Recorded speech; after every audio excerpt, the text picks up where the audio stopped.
Цель нашего общения – это научиться правильно формулировать, структурировать и оформлять проект.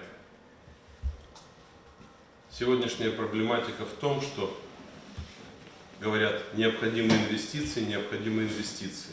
Инвестиции во что? Для того, чтобы инвестору что-то предложить, нужно иметь правильно, грамотно оформленные, сформулированные проекты. Чего на сегодняшний день, поверьте мне, нет. Я был на множестве форумов, все приезжают с желаниями привлечь, завлечь инвестора, получить очень приличные суммы. Речь идет о миллионах. Но эти миллионы пытаются привлечь там 2-3 листками мятой бумаги в 3-копеечном файле. Это называется инвестиционное предложение. Поставьте себя на место инвестора.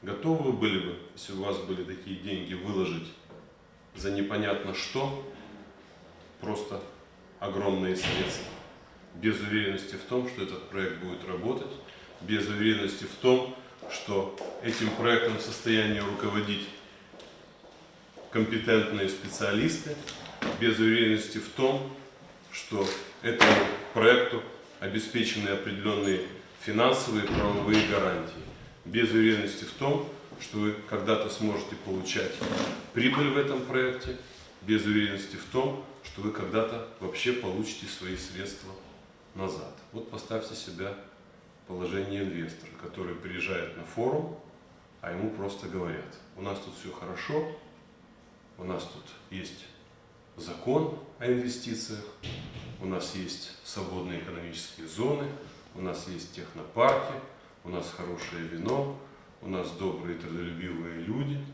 А инвестора интересует проект, в который он может вложить деньги и заработать там другие деньги, и получить это все назад.